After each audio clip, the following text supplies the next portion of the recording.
তারা মুসাফির বা তাদের অনেক কষ্ট হয়েছে, এই জন্য তাদেরকে ধন্যবাদ। এত কষ্টের পরও তারা আসছেন এবং আমরা খাস করে ওনাদের জন্য যেন দোয়া করি। এত কিছু কষ্টের পরও তারা এখানে দাওয়াতের জন্য, কাজের জন্য এখানে আসছেন। আপনাদেরকে ধন্যবাদ যে আপনারা এত কষ্ট করে এখানে আজকে আসতে পারছেন। আচ্ছা, শিক্ষা নিয়ে যেহেতু আলোচনা, শিক্ষা নিয়ে একটা বিখ্যাত উক্তি আছে, নলেজ ইজ পাওয়ার। এই উক্তিটা কার, কেউ জানেন? জ্ঞানী শক্তি, বিখ্যাত উক্তি, ফ্রান্সিস বেকন। এটা হলো ফ্রান্সিস বেকনের উক্তি। সে হলো 16th সেঞ্চুরি ওই সময়কার একজন ব্রিটিশ ফিলসফার, দার্শনিক এবং স্টেটসম্যান, এবং ইউরোপের যেটাকে সায়েন্টিফিক রেভলিউশন বলা হয় সেটার পেছনে খুব গুরুত্বপূর্ণ একজন ব্যক্তি। তো এই কথাটা যদিও উনি বলছেন, ফ্রান্সিস বেকন, বাট কথাটা তার থাকে নাই। কারণ অনেক কথা থাকে যেটা হয়তো বা একজন বলছেন বা একজন লিখছেন, বাট পরবর্তীতে এই কথাটা সবার হয়ে যায়, গণকথা হয়ে যায়। তো ফ্রান্সিস বেকনের কথাটা এরকম হয়ে গেছে, সবাই এই কথাটা গ্রহণ করছে। বিভিন্ন জায়গায় আপনি দেখবেন জ্ঞানী শক্তি, নলেজ ইজ পাওয়ার, এই কথাটা হয়। এবং এই কথাটার একটা অর্থ আমরা ধরে নিছি। যেমন ধরেন, আপনি যখন চিন্তা করেন নলেজ ইজ পাওয়ার মানে কি, তখন আমরা এটার একটা ফ্রেম আছে আমাদের মাথায়, এটার অর্থটা আসলে কি।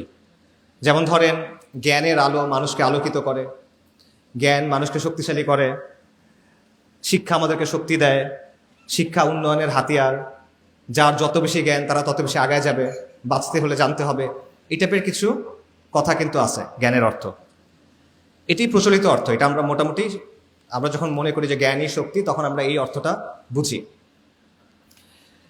কিন্তু এটা আসলে একমাত্র অর্থ না, এই কথাটার আরো গভীর অনেক অর্থ আছে। ওই যে বললাম, এটা গণ হয়ে গেছে, অনেক মানুষ এই কথাটা গ্রহণ করছে, তাই অনেক মানুষ অনেকভাবে এই কথাটার ব্যাখ্যা তৈরি করছে। তো সেই ব্যাখ্যার কিছু ব্যাপার আমাদের চিন্তা করা দরকার। যেমন মনে করেন, আপনি যদি বলেন যে জ্ঞানই হলো শক্তি, তখন প্রশ্ন হবে এই শক্তি অর্জনের উপায় কি। শক্তি অর্জন কে করবে? মনে করেন আমি নিজে অনেক জ্ঞানী হইলাম, কথার কথা, আমি অনেক বই পড়লাম, পরীক্ষা দিলাম, ডিগ্রি হইলো, ঠিক আছে, আমার অনেক জ্ঞান হইলো, আমি শক্তিশালী হচ্ছি। এটা যথেষ্ট কিনা? এটা যথেষ্ট না। আপনার সমাজের মধ্যে জ্ঞান প্রচার করতে হবে, রাইট? তাহলে আপনি শক্তিশালী হতে পারবেন না। সোসাইটির মধ্যে নলেজ লাগবে। আচ্ছা, তো সমাজে জ্ঞান আপনি প্রতিষ্ঠা করবেন, ঠিক আছে, কোন জ্ঞান প্রতিষ্ঠা করবেন? কোন জিনিসটাকে আপনি জ্ঞান বলে চিহ্নিত করবেন আর কোন জিনিসটা জ্ঞানের মধ্যে পড়বে না? জ্ঞানের সংজ্ঞাটাকে ঠিক করবে। জ্ঞানের একটা সীমানা আছে, সেই সীমানাটাকে ঠিক করবে। এই বিষয়টা কিন্তু প্রাসঙ্গিক। এগুলো আমি কেন বলতেছি, কারণ শক্তি নিয়ে কিন্তু সংঘাত হয়। আমরা যখন বলি কোনো কিছু পাওয়ার, পাওয়ার নিয়ে কি হয়? কনফ্লিক্ট হয় না? শক্তি নিয়ে সংঘাত হয়, শক্তির জন্য সংঘাত হয়, হয় না? জ্ঞান নিয়ে কি সংঘাত হয় কিনা? হয়, জ্ঞান নিয়েও সংঘাত হয়। এবং এই লড়াইটা চোখে দেখা যায় না, কিন্তু এই লড়াইটা অনেক গুরুত্বপূর্ণ। এবং এই লড়াইয়ে যে জিতে, তার আসলেই অনেক ক্ষমতা তৈরি হয়। এটা অত্যন্ত গুরুত্বপূর্ণ একটা লড়াই। সমাজে মানুষ কি শিখবে, এটা যে নিয়ন্ত্রণ করতে পারে, তার হাতে অনেক ক্ষমতা। এবং যখন সে একবার এটা নিয়ন্ত্রণ করতে পারে, সমাজের মানুষ ওই সীমানার ভেতরে, ওই ফ্রেমওয়ার্কের ভেতরেই চিন্তা করে। এটাও একটা বড় পাওয়ার। যাই হোক, ওই পাওয়ারের আলোচনা আমরা যাচ্ছি। এটা আমি কেন বললাম, কারণটা হলো আজকের আলোচনার বিষয়বস্তু হলো যে শিক্ষা ব্যবস্থায় সাম্রাজ্যবাদ। কিন্তু আমি আলাপটা করবো একটু অন্য জায়গা থেকে, সেটা হলো জ্ঞান, শিক্ষা এবং ক্ষমতা, এটার একটা সম্পর্ক আছে। এই সম্পর্কটা কি এবং এটা কিভাবে আমাদের সমাজে, আমাদের রাষ্ট্রে ফাংশন করে, কাজ করে, এই বিষয়টা নিয়ে আমি কিছু আলোচনা করার চেষ্টা করবো। এবং এখানে বারবার ওই কথাটা ঘুরে ঘুরে আসবে যে নলেজ ইজ পাওয়ার, ঠিক আছে? বাট একটু তাত্ত্বিক কথা হচ্ছে, আমি আপনাদের জন্য প্রথমে সহজকৃত কথা বলি। আমরা একটা কুইজ করি, শিক্ষা নিয়ে যেহেতু আলোচনা, আমি কিছু কুইজ আপনাদের জিজ্ঞেস করি, আপনারা দেখি পারেন কিনা। মনে করেন, মানে প্র্যাকটিক্যাল একটু আলোচনা থাক শিক্ষার ক্ষেত্রে। ধরেন, আমাকে অ্যান্সার দেন, পৃথিবীর সবচেয়ে উঁচু পর্বতচূড়া, এটার নাম কি? Mount Everest. মাউন্ট এভারেস্ট কখন আবিষ্কার হয়েছে? আচ্ছা, পারেনি, আচ্ছা ঠিক আছে। আচ্ছা, আমেরিকা মহাদেশ কে আবিষ্কার করছে? কলম্বাস। কখন? পারেন নাই, আচ্ছা। ভারতে আসা সমুদ্রপথ, এটা কি আবিষ্কার করছে? Vasco da Gama. কখন আবিষ্কার করছে? আচ্ছা, এটা পারছেন না। অস্ট্রেলিয়া কে আবিষ্কার করছে? একজনও নাই? James cook. আচ্ছা, আপনাদের তো বিসিএস এর প্রসপেক্ট ভালো না তেমন একটা। আচ্ছা, ঠিক আছে, এই যে আমি প্রশ্ন করলাম, আপনারা প্রশ্নের উত্তর দিলেন বা ভাবলেন, পারেন না অনেক উত্তর অবশ্য, কিন্তু এই প্রশ্নগুলো নিয়ে আবার একটু ভাবেন। এই প্রশ্নগুলোর মধ্যে একটা সমস্যা আছে। এই সমস্যাটা আপনারা চিন্তা করেন না, এখানে একটা ফ্রেমিং এর প্রবলেম আছে। আমি আপনাকে দেখাচ্ছি ফ্রেমিংটা। এই প্রশ্নগুলো এমনভাবে তৈরি যেখানে আপনি ধরে নিচ্ছেন একটা নির্দিষ্ট অংশ, মানে একটা নির্দিষ্ট পক্ষ আছে যারা এই জিনিসপত্রগুলো আবিষ্কার করছে। এটার মধ্যে একটা প্রবলেম আছে। দেখেন, আমি বললাম মাউন্ট এভারেস্ট কে আবিষ্কার করছে, কখন আবিষ্কার হয়েছে? সরি, হ্যাঁ, আমি এই প্রশ্নটা জিজ্ঞেস করছিলাম যে কখন আবিষ্কার হয়েছে। এটা হলো 1856 সালে। একটা ব্রিটিশ সার্ভেয়ার ছিল, তার নাম হলো অ্যান্ড্রু ওয়াং। সে 1856 সালে সার্ভে করতেছিল ভারত উপমহাদেশ, এবং সে দেখলো যে এটা সবচেয়ে উঁচু পর্বতচূড়া, এবং সে এটার একটা নাম দিল। আচ্ছা, এর আগে এভারেস্ট ছিল না? ওই এলাকার যারা মানুষজন, নেপালের মানুষ, তিব্বতের মানুষ, তারা এভারেস্টকে চিনতো না? তাহলে সে আবিষ্কার করলো কেমন? আচ্ছা, এই জিনিসটা দেখেন যে যেহেতু ব্রিটিশরা তখন প্রথম দেখছে, ব্রিটিশরা এর আগে পর্যন্ত দেখেন নাই, ইউরোপিয়ানরা এর আগে পর্যন্ত দেখে নাই, কিন্তু সাধারণ মানুষ তো দেখছে। নেপালের মানুষ দেখছে, তিব্বতের মানুষ দেখছে, উপমহাদেশের মানুষ দেখছে, তারা দেখা এটা আবিষ্কার হয় নাই। ব্রিটিশরা যখন দেখলো তখন এটা আবিষ্কার হয়েছে। ঠিক আছে, এটা একটা ব্যাপার। আরেকটা বিষয় দেখেন, এটা নাম দেওয়া হলো মাউন্ট এভারেস্ট। এই এভারেস্টকে একটা লোক ছিল, ব্রিটিশ সার্ভেয়ার, সেও সার্ভেয়ার, তার নাম হলো জর্জ এভারেস্ট। এই লোকের নামে মাউন্ট এভারেস্টের নাম দেওয়া হলো, অথচ এই লোক জীবনে এভারেস্ট দেখেই নাই, তার নামে দেওয়া হলো, এবং আজ পর্যন্ত আমরা এই নামটা ব্যবহার করতেছি। অথচ তিব্বতের মানুষরা এবং নেপালের মানুষদের এটার জন্য আলাদা একটা নাম ছিল। নেপালের মানুষদের নামটা ছিল সাগর মাথা, তার একটা নাম তো সাগর মাথা। তিব্বতেরও একটা নাম আছে, নামটা কঠিন, তাই আমি বলতেছি না, আপনারা খুঁজে নেন। আচ্ছা, তো এতদিন ধরে যারা এখানে হাজার হাজার বছর ধরে আছে, তারা যে নাম দিছে সেই নাম কিন্তু আমরা গ্রহণ করি নাই। নাম গ্রহণ করা হয়েছে কাদের? ব্রিটিশদেরটা। আচ্ছা, এরকম আরো উদাহরণ দেখেন। কলম্বাস আমেরিকা আবিষ্কার করছে নাকি 1496 সালে? এর আগে আমেরিকা ছিল না? ছিল, লক্ষ লক্ষ মানুষ ছিল সেখানে, লক্ষ লক্ষ না, মিলিয়ন্স, কোটি কোটি মানুষ ছিল ওখানে। সভ্যতা ছিল, ইনকা সভ্যতা ছিল, আজটেক সভ্যতা ছিল, কোটি কোটি মানুষের সেখানে বসবাস। কিন্তু ইউরোপিয়ানরা যখন সেখানে গেল তখন আমেরিকা আবিষ্কার হয়েছে, এর আগ পর্যন্ত আবিষ্কার ছিল না, এরকম একটা ব্যাপার। আচ্ছা, আরেকটা দেখেন, ভাস্কো দা গামা ভারতে আসার সমুদ্রপথ আবিষ্কার করছে। এর আগ পর্যন্ত ভারত লুকানো ছিল, কেউ দেখে নাই না।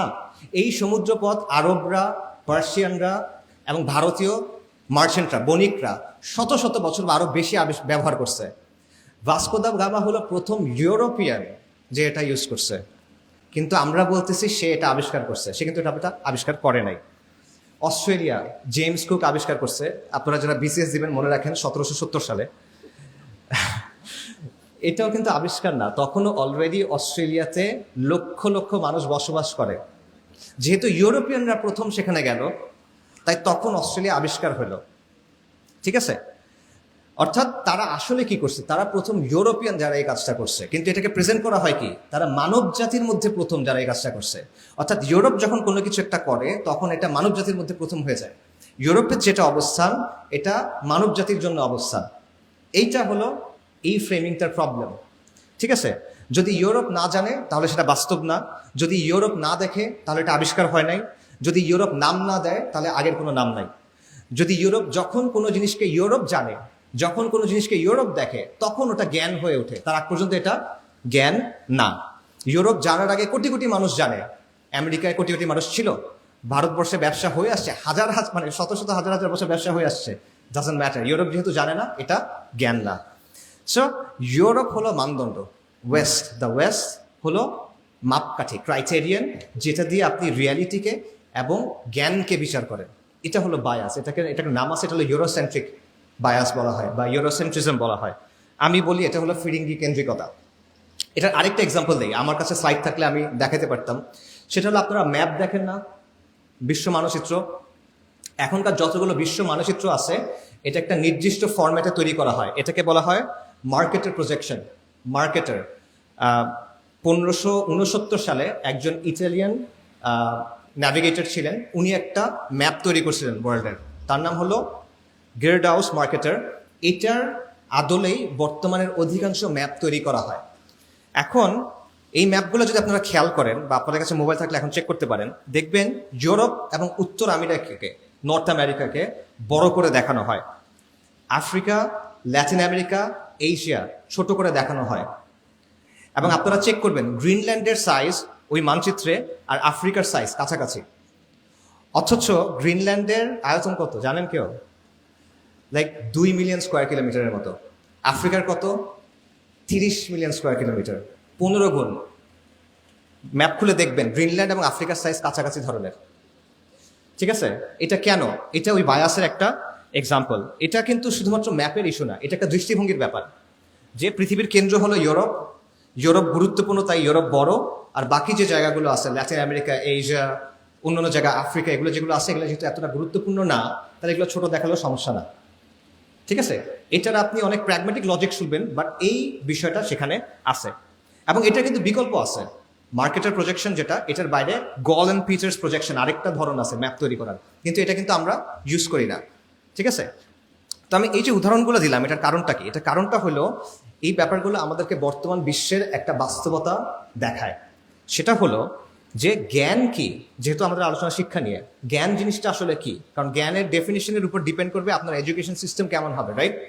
সো জ্ঞান কি এই জিনিসটা যখন আমরা ডিফাইন করতেছি, যখন আমরা চিন্তা করতেছি, আমরা ইউরোপিয়ানদের যে ফ্রেমওয়ার্ক সেটার ভেতরেই চিন্তা করতেছি, ইউরোসেন্ট্রিক যে ফ্রেমওয়ার্ক সেটার ভেতরেই চিন্তা করতেছি।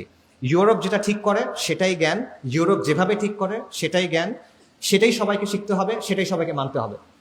এবং ইউরোপ হলো সূচনা বিন্দু, সবকিছুর অরিজিনাল পয়েন্ট হলো ইউরোপ, ওইটার মতো করে আপনার করতে হবে।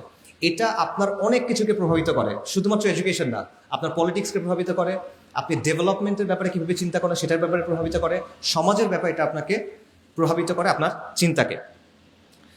সো পশ্চিমা লেন্সটাকে বা পশ্চিমের যে দৃষ্টিভঙ্গি, এটাকে যে সর্বজনীন হিসেবে দেখা, এটা এখানে দুইটা কাজ হয় আসলে। একটা হলো পশ্চিমের যে চিন্তা, পশ্চিমের যে অবস্থান, এটাকে আপনি ইউনিভার্সাল ধরতেছেন, এটা সর্বজনীন, বিনা প্রশ্নে এটা সত্য, সবার ক্ষেত্রে সব যুগে সত্য, এটা মনে করতেছেন।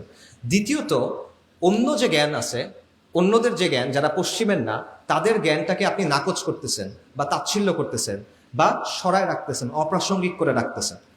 এই বিষয়টা এখানে হচ্ছে। এবং এই ব্যাপারটা, এটার মধ্যে একটা পাওয়ারের সম্পর্ক আছে।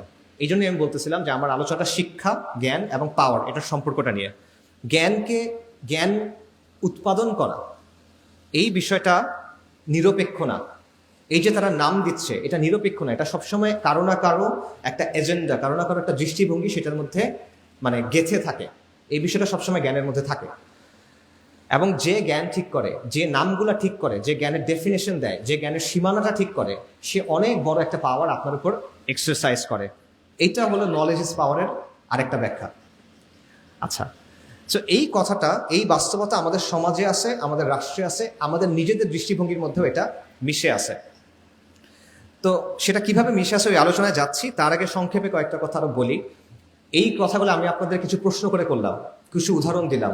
আপনারা মনে করতে পারেন যে এটা আমি নিজে বানায় বানায় বলতেছি, এটা বানায় বানায় বলতেছি না, এটার লম্বা একাডেমিক আলাপ আছে, অনেক তত্ত্ব, অনেক রিসার্চ, অনেক আর্গুমেন্টস এখানে আছে। ওই যে সেটার ভেতরে ডিটেলে ঢোকার সুযোগ নাই এখন, আমাদের আলোচনার সময় কম, বাট স্টিল আমি অল্প করে খুবই বেসিক কিছু কথা আপনাদের বলি, যেটা আপনাদের বুঝতে সহজ করবে ইনশাল্লাহ।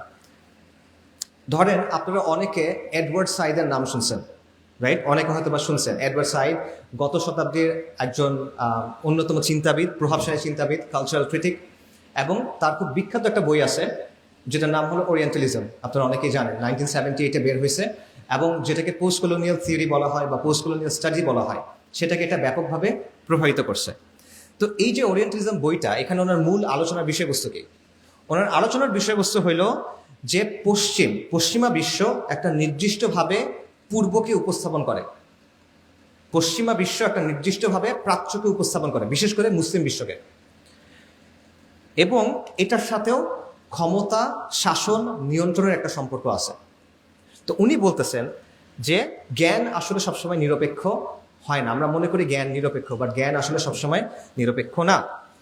পশ্চিমাদের রাজনৈতিক এজেন্ডা এবং তারা যে জ্ঞান তৈরি করে, এই দুইটার মধ্যে একটা সম্পর্ক আছে, বিশেষ করে কলোনিয়ালিজমের সাথে, উপনিবেশবাদের সাথে, এবং এখনকার যে বিশ্ব আমরা সাম্রাজ্যবাদ বলি, এটার সাথেও। পশ্চিম যেটা করছে, তার ক্ষমতার একটা প্রকল্প ছিল, সে পুরো বিশ্বকে দখল করবে, সে পুরো বিশ্বকে নিয়ন্ত্রণ করবে। সে এই প্রকল্পের সাথে তার জ্ঞান চর্চার যে প্রকল্প, সে দুটাকে মিক্স করছে, একটা আরেকটাকে হেল্প করছে। এটা হলো এডওয়ার্ড সাইডের বক্তব্য। এবং সে যে জ্ঞানটা তৈরি করতেছে, এটার উদ্দেশ্য হলো তার যে শাসন, তার যে আগ্রাসন, তার যে দখলদারিত্ব, তার যে কলোনিয়ালিজম, এটাকে জাস্টিফিকেশন দেওয়া। ঠিক আছে? এবং বর্তমানেও এই বিষয়টা হয়। আগে হয়তো এটা ওরিয়েন্টালিজমের নামে, এখন এটা হয় মনে করেন কাউন্টার টেররিজম স্টাডিজ এটার নামে, ইসলামিক স্টাডিজ এটার নামে, ইভেন ডেভেলপমেন্টাল স্টাডিজ এই জিনিসগুলোর নামেও এটা হয়। কিভাবে? সাইদ একটা পার্থক্য করতেছেন, সেটা হলো নলেজের দুইটা ধরন আছে। একটা হলো পিওর নলেজ, একটা হলো পলিটিক্যাল নলেজ। পিওর নলেজ মানে প্রকৃত জ্ঞান, আরেকটা হলো রাজনৈতিক জ্ঞান। ধরেন প্রকৃত জ্ঞান কি? ধরেন 2+2 = 4, এটা পিওর নলেজ। এটাকে রাজনৈতিকভাবে ইউজ করার কোনো ওয়ে নাই। এটার ব্যবহার করার মাধ্যমে একটা গোষ্ঠী আরেকটা গোষ্ঠীকে, একটা জাতি আরেকটা জাতিকে দমন পীড়ন করতে পারবে না। এটা ব্যবহার করে সে অস্ত্রশস্ত্র বানাতে পারবে, সেটা ভিন্ন কথা, কিন্তু এই জ্ঞান ইটসেলফ এটা নিয়ন্ত্রণের হাতিয়ার না। কিন্তু পলিটিক্যাল নলেজ আছে, যেই নলেজের উদ্দেশ্য হলো রাজনৈতিক বিভিন্ন প্রকল্প বা রাজনৈতিক বিভিন্ন কাজকে বৈধতা দেওয়া। এবং এটার সবচেয়ে ভালো এক্সাম্পল হলো প্রাচ্যবাদ, যেটাকে ওরিয়েন্টালিজম বলা হয়। আপনি প্রাচ্যের একটা বিশেষ ছবি তৈরি করতেছেন, প্রাচ্যকে একটা নির্দিষ্টভাবে প্রেজেন্ট করতেছেন, যাতে করে প্রাচ্যের উপর আপনি কিছু কাজ করতেছেন, এগুলোকে বৈধতা দেওয়া যায়। ঠিক আছে? সো আপনি বলতেছেন কি যে পশ্চিমা বিশ্ব মানে শ্রেষ্ঠ, আর প্রাচ্য মানে হলো ইনফিরিয়ার। আপনি বলতেছেন পশ্চিম মানে উন্নত, পশ্চিম মানে প্রগতিশীল, পশ্চিম মানে আগ্রহী, পশ্চিম মানে গণতন্ত্র, মানে এগুলো সব ভালো জিনিস।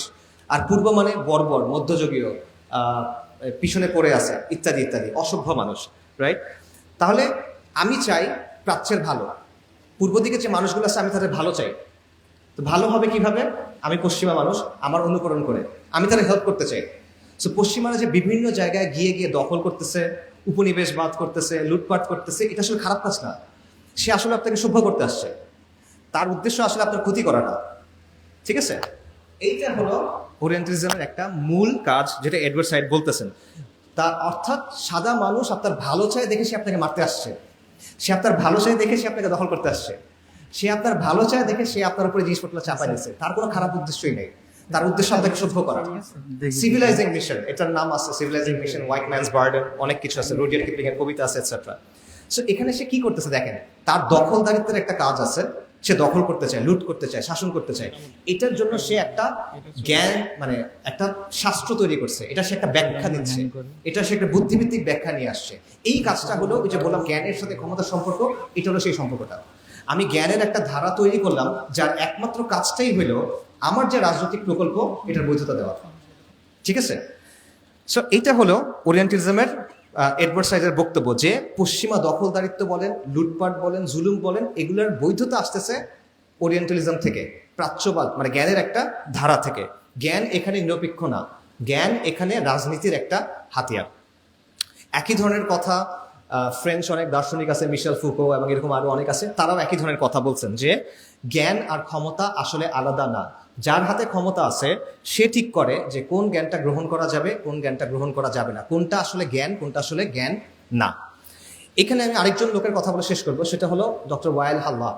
ওয়াইল হাল্লাক হলো ইসলামিক স্টাডিজের বর্তমান বিশ্বের সবচেয়ে মানে ফরমোস্ট এক্সপার্টদের একজন।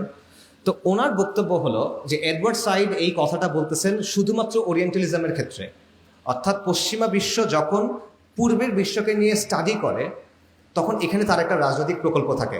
এটা হলো এডওয়ার্ড সাইডের কথার একটা সিম্পলিফাইড ভার্সন।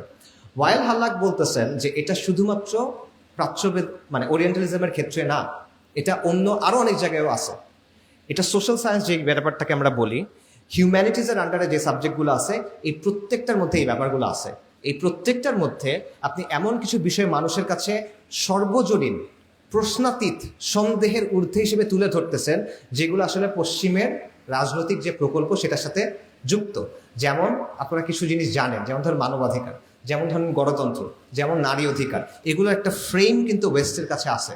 যে ফ্রেমটা নিয়ে এসে সে আপনার দেশে আক্রমণ করা বলেন, আপনার দেশে এইড দেওয়া বলেন, আপনার দেশে হস্তক্ষেপ করা বলেন, এগুলাকে সে জাস্টিফাই করে। ঠিক আছে? সো আগে যেটা হতো, জ্ঞানের উদ্দেশ্য ছিল পশ্চিমা কলোনিয়ালিজমকে বৈধতা দেওয়া, এখন উদ্দেশ্য হলো আমেরিকান লিবারেল সেকুলার যে প্রজেক্ট সেটাকে বৈধতা দেওয়া। সো এই ধরনের অনেক চিন্তা, ওয়াইল হাল্লাকের বাইরে আপনি ডি কলোনিয়াল যারা থিঙ্কার আছে তারা অনেকেই এই ধরনের আরো অনেক আলোচনা করছে, আপনারা সেটা দেখতে পারেন। এটার মূল কথা হলো যে যখন আপনি শুধুমাত্র পশ্চিমের যে দৃষ্টিভঙ্গি, তাদের যে জ্ঞানের সংজ্ঞা, তাদের যে জ্ঞানের সীমানা, এটাকে যদি আপনি চূড়ান্ত হিসেবে গ্রহণ করে নেন, তাহলে আপনি অলরেডি অন্য সবগুলোকে নাকচ করতেছেন এবং আপনি তার নিয়ন্ত্রণের ভিতরে ঢুকে গেছেন। এটা হলো রিয়ালিটি। যে কোনো নিয়ন্ত্রণের প্রক্রিয়া আলটিমেটলি চিন্তা থেকে শুরু হয়, এবং যে কোনো প্রতিরোধের প্রক্রিয়া আলটিমেটলি চিন্তা থেকে শুরু হয়। ঠিক আছে? সো এটা হলো বাস্তবতা। তো আমাদের বর্তমানের সাথে এটা সম্পর্ক কি? আমি অনেক তত্ত্ব বলছি, বর্তমানের সাথে সম্পর্ক কি? আমাদের পুরা দেশের, আমাদের রাষ্ট্রে, আমাদের শাসন ব্যবস্থায়, আমাদের শিক্ষা ব্যবস্থায়, আমাদের সমাজ ও সংস্কৃতিতে দুইটা শক্ত বায়াস আছে, যেটা আপনারা দেখবেন। একটা হলো পশ্চিমা বায়াসটা, আরেকটা হলো কলকাতা কেন্দ্রিক একটা বায়াস। ঠিক আছে? আমি আপনাদের এক্সাম্পল দিই, আপনারা মিলান। ধরেন আমাদের ইতিহাসের বইগুলোতে সুলতানি আমলের যে শাসন বা আওরঙ্গজেব, এই টাইপের শাসকদের কিভাবে দেখা হয়? দখলদার, দাঙ্গাবাজ, তাই না? আর হিন্দু যে শাসক আছে, বৌদ্ধ যে শাসক আছে, তাদের কিভাবে দেখা হয়? এটা হলো আমাদের গৌরবের সময়। এটা হলো কলকাতা কেন্দ্রিক বায়াসের একটা এক্সাম্পল। আরেকটা দেখেন, আমাদের সমাজ বইগুলোতে কলকাতার নবজাগরণ, যেটা হলো হিন্দু সমাজের ভেতরে একটা সংস্কার মুভমেন্ট, সেটা নিয়ে 4-5 পৃষ্ঠা লম্বা আলোচনা। আর আপনি মুসলিম সমাজের মধ্যে যে সংস্কার আন্দোলন আছে, তাদের নিয়ে আলোচনা দেখেন 1 প্যারা 2 প্যারা। এটা আমি নিজে খুঁজে দেখছি। 23 সালে, ওই 24 সালের শুরুতে আমরা এগুলো খুঁজে দেখছিলাম। হাজী শরীয়তুল্লাহ, ফরাইজি আন্দোলন, তিতুমির, শাহ ওলিউল্লাহ মুহাদ্দিস দেলভি, ঠিক আছে, সাইয়েদ আহমেদ শাহিদ, ওলেমায়ে দেওবন্দ, বা এই টাইপের যত মুভমেন্ট আছে, এগুলো নিয়ে কোনো আলোচনা আপনি পাবেন না। অল্প অল্প কিছু আলোচনা হয়তো বা ফরাইজিদের নিয়ে আসে। এটা সে তুলনা করেন রাজা রামমোহন রায়কে নিয়ে কত লম্বা আলোচনা, ঈশ্বরচন্দ্র বিদ্যাসাগরকে নিয়ে কত লম্বা আলোচনা। বায়াসের একটা এক্সাম্পল এটা। আচ্ছা, ব্রিটিশ বিরোধী আন্দোলনে মুসলিমদের যে লম্বা গৌরবের ইতিহাস, এটা আপনি পাচ্ছেন না। ফকির আন্দোলন থেকে শুরু করে, ফকির বিদ্রোহ থেকে শুরু করে 1857 সালে মহা অভ্যুত্থান বলেন, বালাকোটের কথা বলেন, বারাসাতের কথা বলেন, তিতুমিরের কথা বলেন, খিলাফত আন্দোলনের কথা বলেন, মাওলানা উইলায়াত আলী, মাওলানা ইনায়াত আলী, ওনাদের কথা বলেন, ফরাইজিদের কথা বলেন। এই আলোচনা নাই। কার আলোচনা আছে? সূর্য সেনের আলোচনা আছে, প্রীতিলতার আন্দোলন আলোচনা আছে, ক্ষুদিরাম আর প্রফুল্ল চাকির আলোচনা আছে। তারা কোত্থেকে আসতেছে? আবারও এটা একটা বায়াসের এক্সাম্পল, কলকাতা কেন্দ্রিক বায়াস, সেটার একটা এক্সাম্পল। তো এভাবে কি হচ্ছে, আপনার ইতিহাস থেকে আপনাকে আলাদা করে ফেলা হচ্ছে। ব্রিটিশ বিরোধী যে আন্দোলন, আমাদের যে সংগ্রাম, সেখানে আপনার রোল যেটা ছিল, ইসলামের যে ভূমিকা ছিল, মুসলিম পরিচয়ের যে ভূমিকা ছিল, এটা কিন্তু আপনি মুছে ফেলতেছেন। আরও আছে, আপনি শিক্ষার ক্ষেত্রে দেখেন, পর্দার বিধান নিয়ে নেগেটিভ প্রেজেন্টেশন আমাদের বইয়ের মধ্যে এগুলো আছে। আমাদের ইসলাম শিক্ষা বইতে ইসলামের এমন সব ব্যাখ্যা দেওয়া হচ্ছে, যেটা হলো রাষ্ট্রের অনুমোদিত ব্যাখ্যা, সেকুলারদের অনুমোদিত ব্যাখ্যা, সেটা আপনি দিতে পারতেছেন।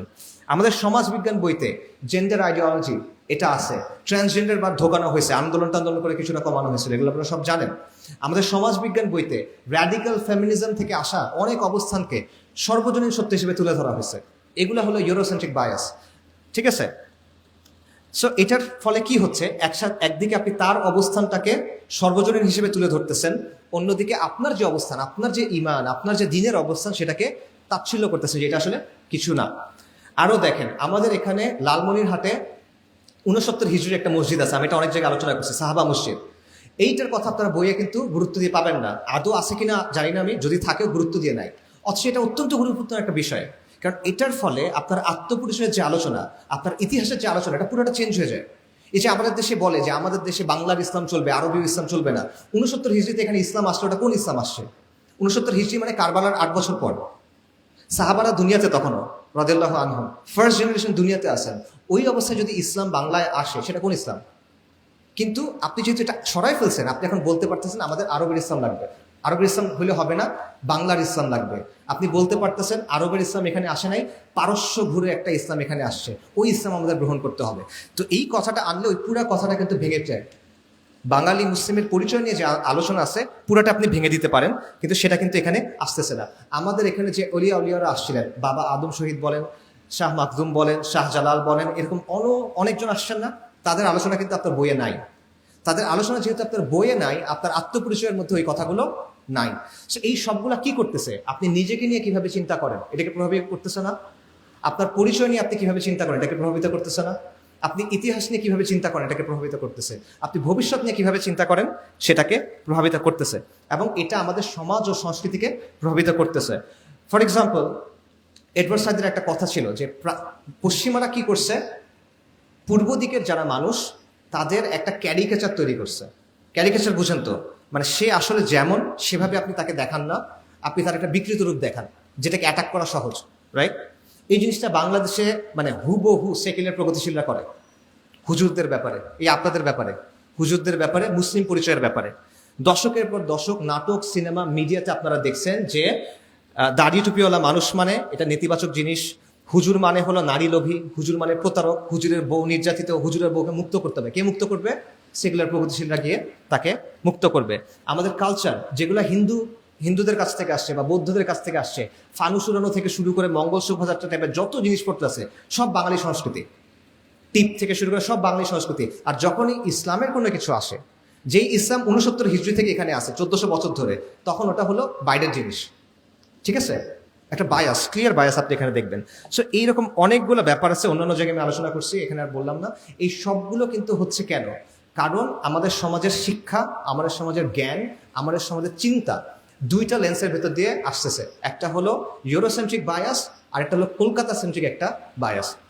আচ্ছা, সো এইটা হলো নলেজ ইজ পাওয়ারের আরেকটা রিয়ালিটি, যে নলেজকে নিয়ন্ত্রণ করে তারা এইভাবে সমাজকে, সংস্কৃতিকে, রাজনীতিকে নিয়ন্ত্রণ করতে পারে। এবং এই পাওয়ারটা বাংলাদেশে কারা এক্সারসাইজ করে?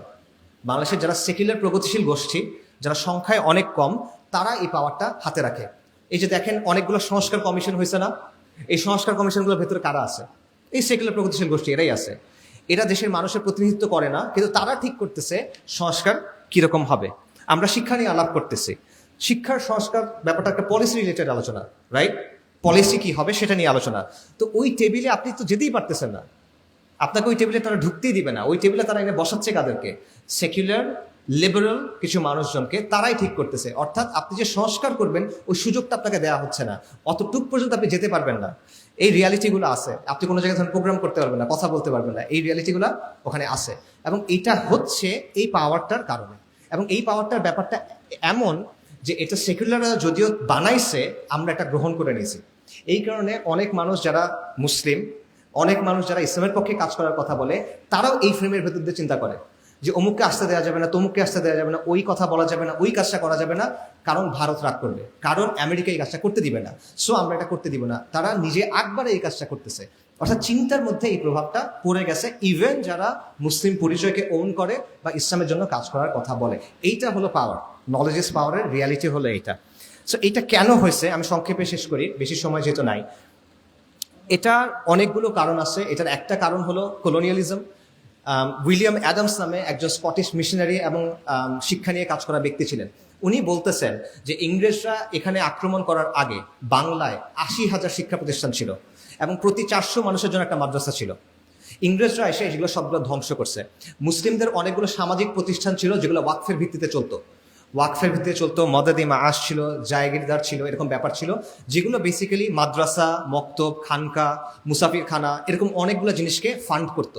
ইংরেজরা এই প্রত্যেকটা জিনিস ভেঙে দিছে, আইন করে, দখল করে সব নিয়ে নিছে।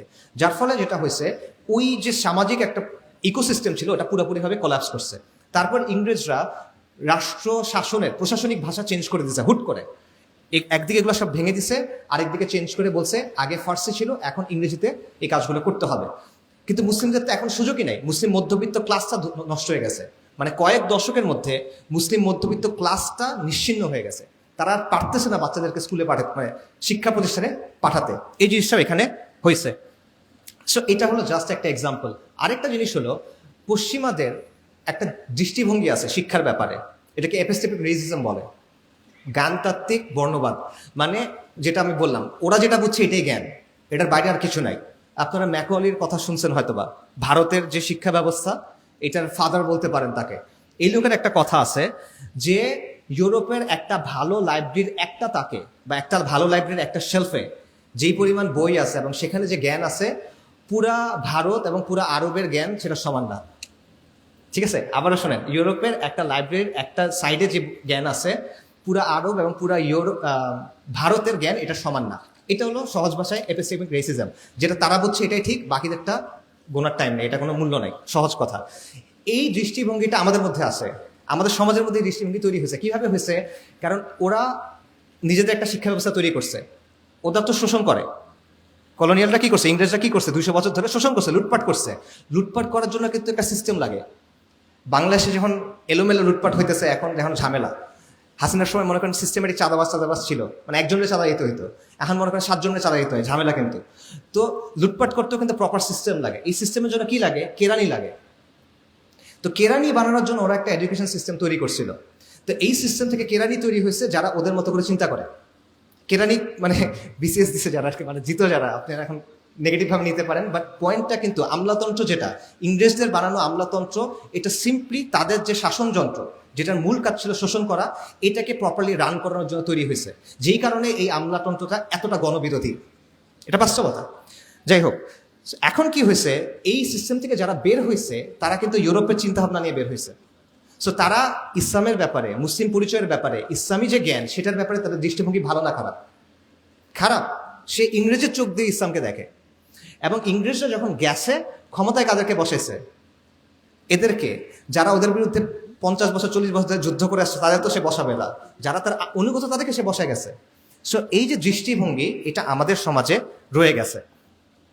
সো এইভাবে এমন একটা অবস্থা হয়েছে যে আমাদের সমাজের এখন অবস্থাটা কি দেখেন, ইসলামের সাথে সম্পর্কিত যে কোনো মূল্যবোধ, যে কোনো বিধান, যে কোনো চর্চা, এটাকে আমরা অনগ্রসর মনে করি, এটাকে আমরা মধ্যযুগীয় মনে করি, এটাকে আমরা ব্যাকডেটেড মনে করি।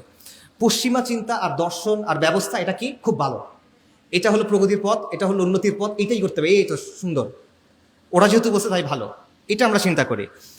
এবং আমরা চিন্তা করি যে ইসলাম লিমিটেড একটা জায়গা আছে, আপনার ব্যক্তিগত জীবনে আপনি এটা পালন করবেন, এর বাইরে যদি এটা আপনি আনতে চান, যে আনতে চাইবে এই লোক সমস্যা, একে দমন করতে হবে, উগ্রবাদী, রাইট, তাকে আটকায় ফেলতে হবে আপনার। সো এইটা হলো আপনার আত্মপরিচয় এবং আপনার আত্মবিশ্বাস, এটাকে সে সম্পূর্ণভাবে ধ্বংস করে দিছে। আপনি পরিপূর্ণভাবে তার মতো করে চিন্তা করতেছেন অলমোস্ট। এবং আমরা নিজেরা এখন ইসলামের অনেক বিষয়কে সন্দেহের চোখে দেখি, আমরা নিজেরা আমাদের দিন নিয়ে হীনমন্যতায় ভুগি, এবং আমরা পশ্চিমা কাঠামোর বাইরে গিয়ে চিন্তা করতে ভয় পাই। এইটার কারণ হলো এই জ্ঞানতাত্ত্বিক বিষয়টা, ঠিক আছে? আচ্ছা, সো এইভাবে এই পুরা ব্যাপারটা, জ্ঞানের ব্যাপারে এই দৃষ্টিভঙ্গি আমাদের সমাজ, শাসন সবকিছুকে নিয়ন্ত্রণ করতেছে। তো এটা শেকড় কোথায়? এটা শেকড় দুটো জায়গায়, বা একটা জিনিসই, সেটা হলো সেকুলার শাসন বা সেকুলার রাষ্ট্র। মানে আপনি যদি চান, আপনার মনে করেন শিক্ষার সংস্কার করতে চান, কিন্তু শিক্ষার সংস্কারের বিষয়টা যুক্ত হলো সেকুলার শাসন এবং সেকুলার রাষ্ট্রের সাথে। কেন? দেখেন, সেকুলার শাসন আমাদের এখানে চাপায় দেওয়া হয়েছে, এটা কিন্তু মানে ন্যাচারালি এখানে তৈরি হয় না, ফিরিঙ্গিরা এসে এটা আমাদের উপর চাপায় দিছে, এবং এটা তাদেরকে বল প্রয়োগের মাধ্যমে টিকায় রাখতে হয়। ইসলাম কোনোদিন সেকুলার ব্যবস্থা মেনে নিবে না, সেকুলার ব্যবস্থা কোনোদিন ইসলামকে মেনে নিবে না, দুইটার মধ্যে সংঘাত অনিবার্য। তো সে কি করবে? সে এটাকে সবসময় নিয়ন্ত্রণ করার চেষ্টা করবে। এবং নর্মালি সেকুলারিজমের কাজই এটা, যে সে ধর্মকে নিয়ন্ত্রণ করার চেষ্টা করে। ইসলামের ক্ষেত্রে এই চেষ্টাটা বেশি, কারণ অন্য সব ধর্ম সেকুলারিজমের সাথে মিলে নিজেকে চেঞ্জ করে নিছে। খ্রিস্ট ধর্মের কথা চিন্তা করেন, ইহুদি ধর্মের কথা চিন্তা করেন, তারা এটা করছে, কিন্তু ইসলাম এটা করতেছে না। ইসলাম এখনো বলতেছে যে চূড়ান্ত কর্তৃত্ব কার? আল মালিকুল মুলক, আল্লাহর। সো সে যেহেতু এটা মানতেছে না, তার প্রতি আমার বেশি ফোকাস করতে হবে, তার প্রতি আমার বেশি চাপ দিতে হবে, এই জিনিসটা তারা করতেছে। এই কারণে সেকুলার ব্যবস্থা কন্টিনিউয়াসলি এটা চেষ্টা করতে থাকবে সে যেন সমাজে ইসলামের প্রভাবটা কি করতে পারে? নিয়ন্ত্রণ করতে পারে। এটা সে কন্টিনিউয়াসলি চেষ্টা করতে থাকবে, এবং যতদিন ইসলামের এই স্বকীয়তাটা থেকে যাবে, সেকুলার ব্যবস্থা কিন্তু নিশ্চিন্ত ফিল করবে না। তার মধ্যে একটা অনুভূতি থাকবে যে এদিক থেকে আমার বিপদ হবে, এই জিনিসটাকে আমার থামাতে হবে, এই চিন্তাটা তার অলওয়েজ থাকবে। এই জন্য সে কি করবে? সে পাবলিক স্ফিয়ারে ইসলামের যে প্রভাব, এটাকে সে কমানোর চেষ্টা করবে। সে ইসলামের রাজনৈতিক যে চেতনা বা সামগ্রিক যে চেতনা, এটাকে ভেঙে ফেলার চেষ্টা করবে, এবং সে মুসলিমদের চেষ্টা করবে মুসলিমরা যেন আদর্শিকভাবে সেকুলার কাঠামোকে গ্রহণ করে নেয়। সো এই কারণে শিক্ষা এবং জ্ঞান নিয়ে যে বিষয়টা, এটা সরাসরি সেকুলার শাসনের সাথে জড়িত। এবং আবারও এটা অন্য একটা ভাবে চিন্তা করতে পারে, সেটা হলো আধুনিক যে শাসন, এটা দুইটা দিক আছে। একটা হলো রাষ্ট্রের বল প্রয়োগের ক্ষমতা, একটা হলো রাষ্ট্রের মানুষের চিন্তাকে নিয়ন্ত্রণ করার ক্ষমতা। একটা হলো শক্তি প্রয়োগ, একটা হলো সম্মতি উৎপাদন। শক্তি প্রয়োগ কিভাবে হয়? আর্মি, পুলিশ, বিচার বিভাগ, র্যাব, ট্যাব, এই যেগুলো আছে, এদের কাজ কি? আপনাকে পিটায় সোজা রাখা, রাইট? সহজ ভাষায় এটার কাজ এটা। কিন্তু এর বাইরে কিছু জিনিস আছে যেটার কাজ হলো আপনার চিন্তাটা একটা লাইনের মধ্যে রাখা। আপনি যদি বাইরে গিয়ে চিন্তা না করেন, বরং আপনি এটাকে ভালো বলে মেনে নেন, এটা সে করাইতে চায়। কারণ স্রেফ অস্ত্রের জোরে আপনি দীর্ঘমেয়াদে কোনো শাসনটা টিকে রাখতে পারবেন না। কন্টিনিউয়াসলি মেরে কেটে এটা করা যায় না। মানুষের চিন্তাটাকে যদি আপনি নিয়ন্ত্রণ করতে পারেন, মানুষ যদি একবার মনে করে যে না ঠিক আছে, এটা খারাপ কি, ভালো তো, এটার জন্য আমি তো গ্যাঞ্জামে কেন যাব, তখন কিন্তু আপনি এটা পারবেন। সো এই জিনিসটা এখানে খুব গুরুত্বপূর্ণ, এবং আদর্শিক কিছু ব্যাপার রাষ্ট্রের জন্য ইউজ করে যাতে করে সে সমাজকে, সমাজের মানুষের চিন্তাকে নিয়ন্ত্রণ করতে পারে। এবং এটার জন্য কী কী ইউজ করে সে এখানে ইউজ করে মিডিয়া, সে এখানে ইউজ করে বিভিন্ন প্রতিষ্ঠান এবং সংস্কৃতি, এবং সে ইউজ করে শিক্ষা ব্যবস্থা। সে শিক্ষা ব্যবস্থার মধ্য দিয়ে আপনাকে কিছু জিনিসপত্র ছোটকাল থেকে বুঝায় দেয়, মগজ ধোলাই করে সহজ ভাষায়, যাতে করে আপনি এটার বিরোধিতা না করেন, যাতে করে আপনি এটাকে প্রশ্ন না করেন, যাতে করে আপনি মনে করেন যে না, এই জিনিসটা আমার জন্য ভালো।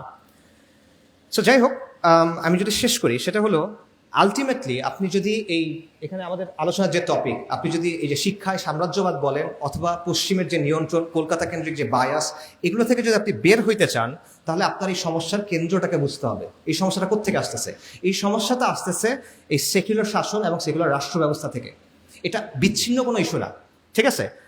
আপনি মনে করেন সহজ ভাষায় আপনি চাচ্ছেন শিক্ষায় ইসলামকে আনতে, প্রাইমারি স্কুলে শিক্ষায় ইসলাম আনুক, আপনি এটা চান, ওকে ফাইন, খুব ভালো হচ্ছে। কিন্তু সে তো আপনাকে দিবে না। কে দিবে না? সেগুলো রাষ্ট্র কাঠামো আপনাকে দিবে না। সে বলবে তোমাকে আমি এখানে এটা দিতে আনতে পারে, তোমাকে এটা আমি করতে দিতে পারি না, সে আপনাকে এটা বলবে। কারণ এটা কি, তার অস্তিত্বের সাথে জড়িত। একটু আগে যেটা বললাম, ইসলামকে তার কন্টিনিউসলি নিয়ন্ত্রণ করতে হবে। এবং দ্বন্দ্বটা এই কারণে আসলে শিক্ষার না, শিক্ষাটা এটা একটা গুরুত্বপূর্ণ অংশ, বাট দ্বন্দ্বটা হলো ইসলামের সাথে সেকুলার ব্যবস্থার দ্বন্দ্ব। এটার একটা ম্যানিফেস্টেশন, এটার একটা উপসর্গ, এটার একটা প্রকাশ হলো এই জ্ঞান নিয়ে, এই শিক্ষা ব্যবস্থা নিয়ে দ্বন্দ্ব, সেটা। সো আপনি যদি এই মূল দ্বন্দ্ব সলভ করতে না পারেন, দীর্ঘমেয়াদে আপনার কোনো সংস্কার আসবে না। এখন এই মানে সমাধানটা আপনি কিভাবে করবেন? দেখেন, আমাদের সমাজে যতগুলো তর্ক আছে, তার বেশিরভাগ তর্ক আপনি দেখবেন এই ইউরোসেন্ট্রিক যে বায়াস, অর্থাৎ পশ্চিমা লেন্স দিয়ে দেখা, এটার সাথে জড়িত, এবং ইসলাম আর সেকুলার ব্যবস্থার যে দ্বন্দ্ব, সেটার সাথে জড়িত। আমি আপনাদের একটা সহজ এক্সাম্পল দিই। এখন অনেক আলোচনা হচ্ছে নারী কমিশন নিয়ে। নারী কমিশনের কিছু বক্তব্য, এটা নিয়ে উলামায়ে কেরাম এবং ইসলামপ্রিয় জনতা, সাধারণ মানুষও এটার বিরুদ্ধে সবাই কথা বলতেছে, রাইট? আচ্ছা, এখানে তর্কগুলো আসলে কেন হচ্ছে বলেন তো? নারী কমিশন অধিকারের ব্যাপারে কিছু অবস্থানকে ধ্রুব সত্য মনে করে। নারীর অধিকারের ব্যাপারে তারা কিছু অবস্থান আছে যেগুলোকে তারা ধ্রুব সত্য মনে করে, এবং তারা মনে করে সমাজ এবং শাসন এগুলো অনুযায়ী চলা উচিত। এটাই তো অবস্থান। এইটার ভিত্তিতে তারা কিছু পলিসি সাজেশন তৈরি করছে যে আপনার আইনগুলো এভাবে বদলান, আপনার রাষ্ট্রকে এভাবে সংস্কার করেন, এটাই তো। আর আপনি এটা বিরোধিতা করতেছেন কেন? আপনি বলতেছেন এটা ইসলামের সাথে সাংঘর্ষিক, এটা আমাদের আমাদের দিন, আমাদের তেহজিব তামাদ্দুন, এটা সাথে সাংঘর্ষিক, এটা আমাদের পরিচয়ের সাথে সাংঘর্ষিক, এটাই তো।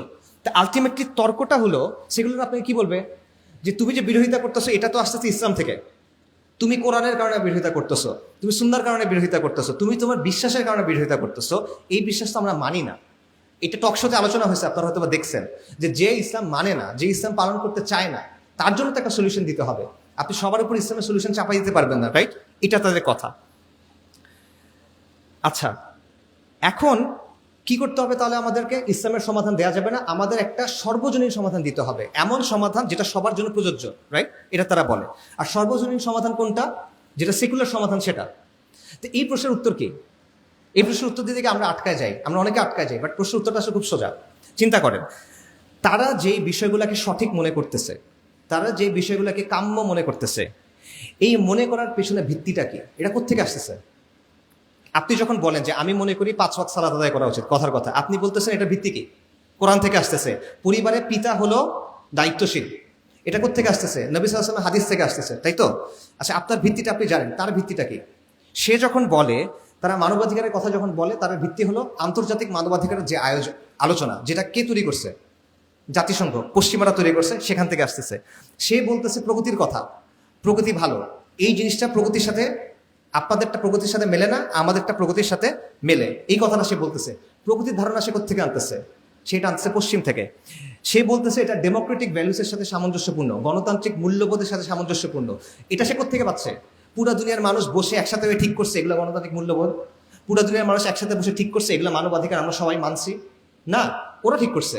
সেটা সে আপনার উপর চাপা দিচ্ছে। বরং তারা এটাও বলতেছে যে এই কাজগুলো করা উচিত, কারণ পৃথিবীর বিভিন্ন দেশে এটা হয়। এটা কি ধরনের যুক্তি?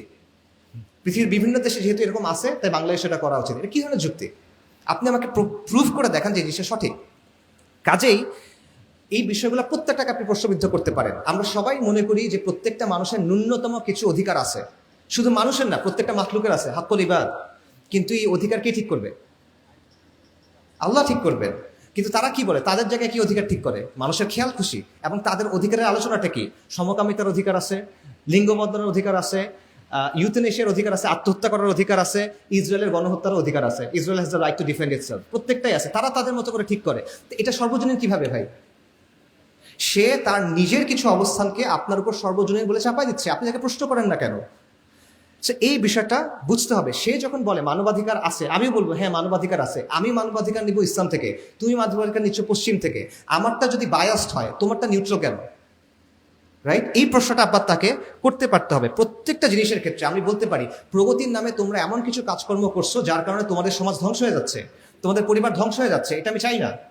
আধুনিকতার নামে তোমরা ভালো অনেক কাজ করছো, খারাপ অনেক কাজ করছো। আধুনিকতার নামে তোমরা প্রকৃতিকে নিয়ন্ত্রণ করার চেষ্টা করছো, যার কারণে এখন ক্লাইমেট ডিজাস্টার হচ্ছে, প্রকৃতি ধ্বংস হয়ে যাচ্ছে। লিটারেলি যে জায়গাটায় আমরা থাকি তোমরা সেটা নষ্ট করে ফেলছো। তাহলে এটা পুরোপুরি ভালো কেমনে হয়? আমি মনে করি না এটা ভালো। ব্যাপারটা বুঝতে পারছেন?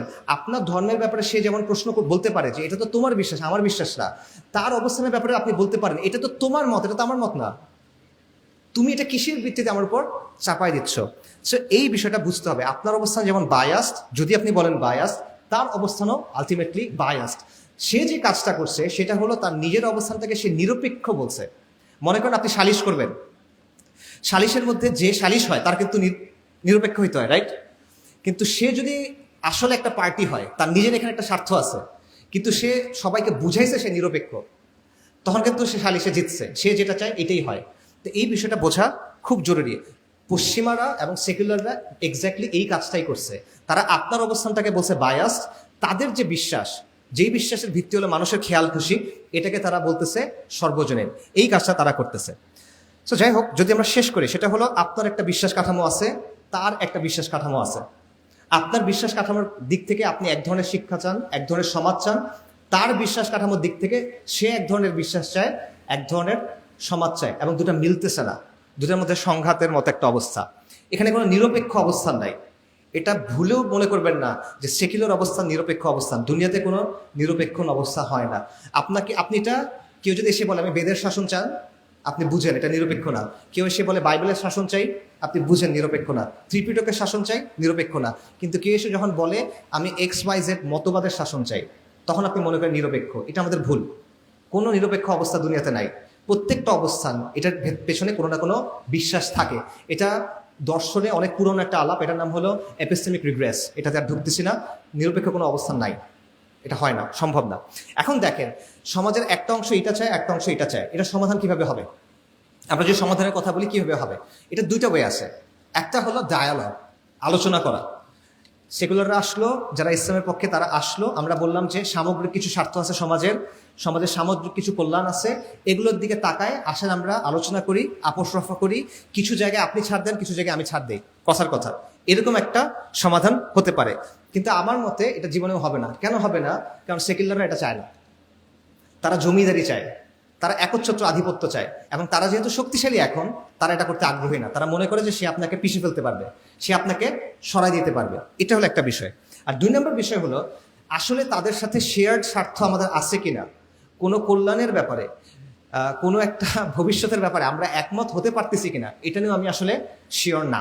মানে তারা কি ধরনের বাংলাদেশ চায়, বা তারা এই ভূখণ্ডের জন্য কি ধরনের ভবিষ্যৎ চায়, আর আপনি কি ধরনের ভবিষ্যৎ চান, আমার মতে এই দুটো আসলে মেলে না। তো যদি না মেলে, তাহলে আপনি আপোষ করবেন কেমনে? না মেলে আপনি ডায়ালগ করবেন কেমনে? আচ্ছা, আর যদি ডায়ালগ না হয়, তাহলে অপশনটা কি? একটা অপশন বললাম ডায়ালগ, আরেকটা কি? একটা হলো ডমিনেশন, নিয়ন্ত্রণ করা, আধিপত্য করা। এবং এটাই এখন ওরা করতেছে। ওরা আমাদের উপর পিওর অ্যান্ড সিম্পল আধিপত্য করতেছে। কিভাবে করতেছে? রাষ্ট্রযন্ত্রের মাধ্যমে, প্রতিষ্ঠানের মাধ্যমে, কালচারাল হেজেমনির মাধ্যমে, এবং ফোর্সের মাধ্যমে, লিটারাল শক্তি প্রয়োগের মাধ্যমে তারা আপনাকে নিয়ন্ত্রণ করতেছে। এবং এটা তারা পাইছে কিভাবে? কারণ ব্রিটিশদের রাষ্ট্রযন্ত্রটা তারা পাইছে। ব্রিটিশরা তো কি করছিল? আমাদেরকে মেরে কেটে নিয়ন্ত্রণ প্রতিষ্ঠা করছিল। সেটাই তারা পেয়ে গেছে। পাশাপাশি তারা সাংস্কৃতিক এবং সামাজিক বিভিন্ন বয়ান বানাইছে, প্রতিষ্ঠানগুলোর উপর তাদেরই নিয়ন্ত্রণ ছিল, সেটার মাধ্যমে সে এখন এই ব্যাপারগুলো কন্ট্রোল করতেছে, আধিপত্য করতেছে। কাজেই আপনি যদি এটাকে কাউন্টার করতে চান, এটি আসলে মূল কথা, আপনি যদি এটাকে কাউন্টার করতে চান, হ্যাঁ ঠিক আছে, সংস্কারের অনেক আলোচনা আমাদের করতে হবে, কারণ কোনো সমাধান একদিনে আসে না। বাট আপনি যদি আলটিমেটলি এটাকে চেঞ্জ করতে চান, তাহলে আপনার খালি সংস্কার নিয়ে চিন্তা করলে হবে না, আপনারও বুঝতে হবে যে এটা সলিউশন হলো ওদেরকে ডমিনেট করা। এটা সলিউশন হলো সে আপনার উপর আধিপত্য কায়েম করছে, আপনি যদি দীর্ঘমেয়াদী সমাধান চান আপনাকে এই জিনিসটা ভেঙে ফেলে আপনার হক আদায় করতে হবে, সেটা যে কোনো মিনসে আপনার জরুরি, সেটা আপনার সব করতে হবে। এটা কিভাবে হবে? মানে কেউ যখন আপনার হক দিতে চায় না, আপনি তার কাছ থেকে হক নিবেন, সে আপনার উপর চাপাই দিচ্ছে, আপনি সুন্দর করে বললেন, সে শুনল না, এখন আপনি কি করবেন বলেন? চলে যাবেন? আচ্ছা হক দরকার নেই আমার, কি করবেন? এটা হলো ডমিনেশন, এই জিনিসটা লাগবে। সো সে যদি না থামে, সে যদি না শোনে, তাহলে তাকে বাধ্য করতে হবে। সিম্পল, দুনিয়ার নিয়ম এটা। আপনি অনেক সুন্দর সুন্দর কথা বলতে পারেন, বাট দুনিয়ার নিয়ম হলো এটা, এটা আমাদের মাথায় রাখতে হবে।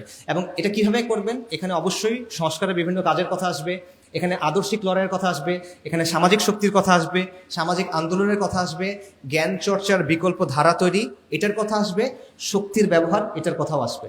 এটা হলো প্লেন অ্যান্ড সিম্পল রিয়ালিটি। কারণ শিক্ষাটা শুধু কারণ তর্কটা শুধুমাত্র শিক্ষা নিয়ে না, তর্কটা শুধুমাত্র জ্ঞান নিয়ে না, এটার সাথে ক্ষমতার একটা প্রশ্ন জড়িত।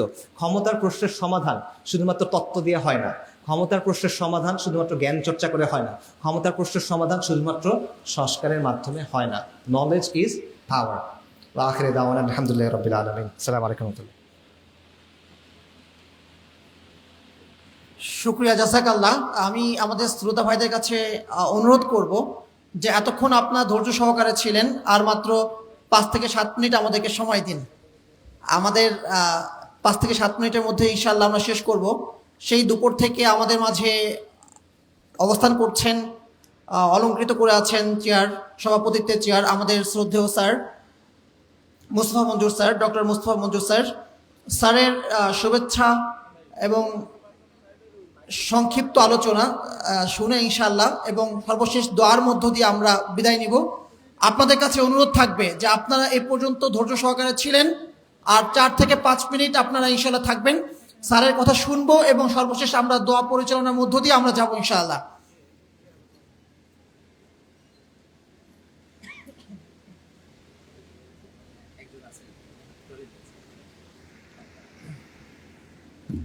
আসসালামু আলাইকুম ওয়া রাহমাতুল্লাহ।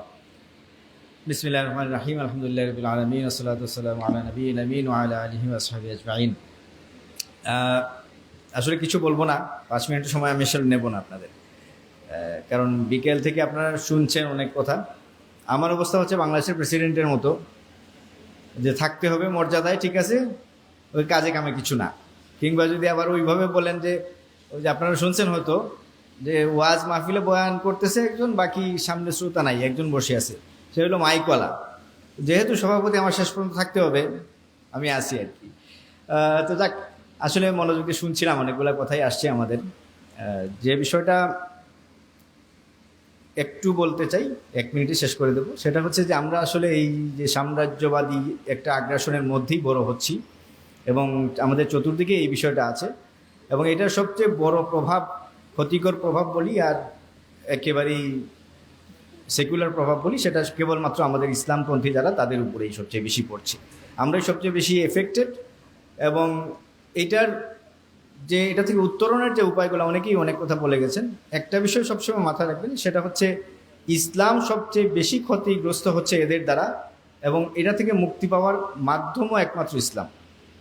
আমরা যদি এটাকে ছেড়ে বের হয়ে যাই ইসলাম থেকে, না যে না ইসলাম যেহেতু ক্ষতিগ্রস্ত হয়ে যাচ্ছে, আমাদের আইডেন্টিটি নিয়ে ক্রাইসিস সৃষ্টি হচ্ছে, আমরা এটা ছেড়ে দিলাম, কখনোই হবে না। এবং এটাকে মোকাবেলার একমাত্র মাধ্যমও কিন্তু ইসলাম। আমরা যত বেশি ইসলামকে আঁকড়িয়ে ধরবো, তত বেশি আমরা আসলে এটা থেকে মুক্তি পেতে পারবো। আর 2টা ইস্যু বলা হচ্ছে যে আমরা শিক্ষা ব্যবস্থার ক্ষেত্রে আমরা সমন্বিত একটা রূপের দিকে যাওয়ার চেষ্টা করবো, 1 নাম্বার। দ্বিতীয়ত হচ্ছে আমাদের দর্শনকে আমরা চেঞ্জ করব, পুরোপুরি ইসলামী দর্শনকে লালন করার চেষ্টা করব। ইমাম গাজালি বলেন, একটা মানুষ যখন কোনো জায়গায় পুরোপুরি ইসলামী দর্শনকে লালন করতে চায়, নিজের মধ্যে নিয়ে আসতে চায়, নিজের অন্য দর্শনকে বাদ দিয়ে ইসলামী দর্শন নিয়ে আসতে চায়, সেক্ষেত্রে তার 2টা কাজ। 1 নাম্বার কাজ হচ্ছে একটা লং টার্ম একটা গোল সেট করা, যে আমি ক্রমান্বয়ে আসবে, এটা একদিনে চেঞ্জ হয়ে যাবে না একটা মানুষের দৃষ্টিভঙ্গি কিংবা চিন্তা চেতনা কিংবা দর্শন, অনেক সময় নিয়ে একটা প্রসেস রেডি করা। এবং দ্বিতীয়ত হচ্ছে তার সুহবতকে ঠিক করা, সেটা হতে পারে তার আশেপাশে যে সাথী সঙ্গী বন্ধুরা আছে তারা, এবং যিনি গাইড থাকবেন সেইটা ঠিক করা। এইভাবে যদি আমরা প্রসেসে যাই, আমরা আশা করব যে আমরা আসলে কোনো না কোনো সময় এই যে শিক্ষায় ইসলামের বিপক্ষে যে সাম্রাজ্যবাদী মানসিকতা চলছে আমরা সেটাকে মোকাবিলা করতে পারবো। আমি আর কথা বাড়াচ্ছি না। আমি যারা আগত বিশেষ করে শ্রোতা সবাইকে ধন্যবাদ জানাচ্ছি। আমাদের ইন্ডিয়ান মেহমানরা চলে গিয়েছেন, আমি তাদের প্রতি কৃতজ্ঞ। তারা আশায় আমরা কিছু তাদের নলেজ থেকে উপকৃত হলাম। আর বাকি যারা এই অনুষ্ঠান আয়োজন করেছেন, মিডিয়ার থেকে যারা সাপোর্ট দিচ্ছেন কিংবা এই অনুষ্ঠান আয়োজনের পেছনে যারা কাজ করেছেন, সকলকে আমি ধন্যবাদ জানাচ্ছি। আল্লাহ তাআলা সবাইকে জাযায়ে খায়ের দান করুক। ওয়া আখিরু দাওয়ানা আলহামদুলিল্লাহি রাব্বিল আলামিন। আসসালামু আলাইকুম ওয়া রাহমাতুল্লাহ।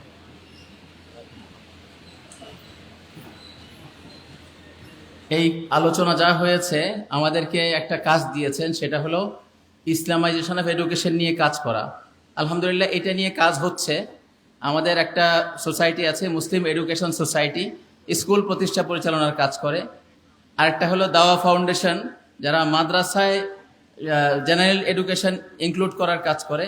আরেকটা হলো আফটার স্কুল মক্তব নিয়ে কাজ। আমরা এই কাজগুলো করছি। আপনারা আজকের এই আলোচনায় আপনারা কি নিয়ত করলেন? আপনারা এই কাজ এডুকেশনের লাইনে কাজ করবেন কিনা? ইনশাআল্লাহ আর একটু জোরদার হলে ভালো হয়। আল্লাহ তাআলা সবাইকে কবুল করেন। এখন ইনশাআল্লাহ দোয়া করবেন আমাদের মেহমান হযরত মাওলানা আবু আইয়ুব আনসারী নদভী সাহেব সংক্ষিপ্ত কথা বলবেন এবং দোয়া করবেন।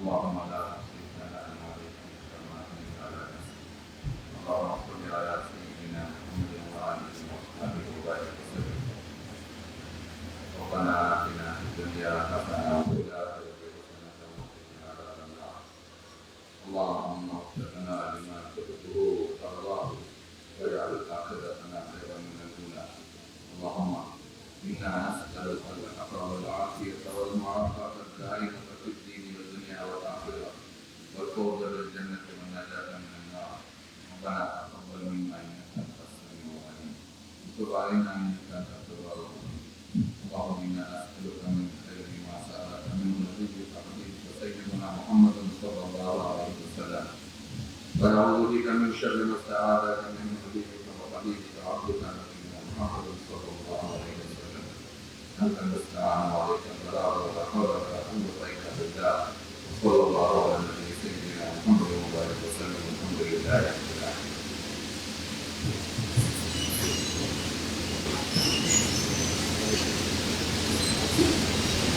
جزاك الله خيرا احسن الجزاء سبحانك اللهم وبحمدك اشهد ان لا اله الا انت استغفرك واتوب اليك সম্ভবত আজকে 2004 দেখা গেছে বাংলাদেশে নিশ্চিত নই তো ইনশাআল্লাহ আগামী থেকে আমরা যাদের পক্ষে সম্ভব সিয়াম পালন করবো কবে সিএম কবে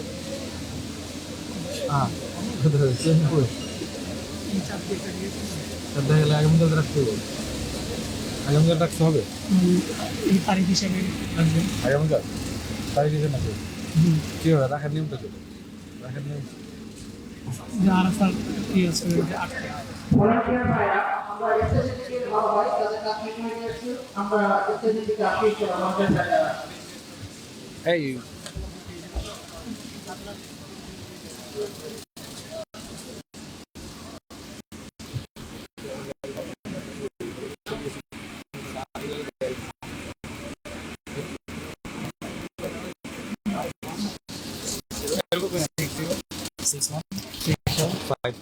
ফাইভ টু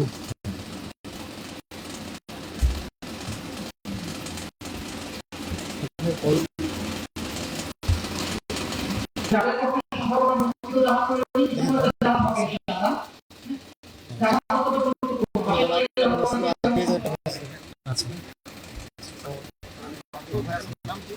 রূপক আয়ু কি ওকে পড়াশোনা শেষ সেশন টেলিভিশন আপনি কোথায় করছেন ঢাবিতে কোন সাবজেক্টে জি স্যারের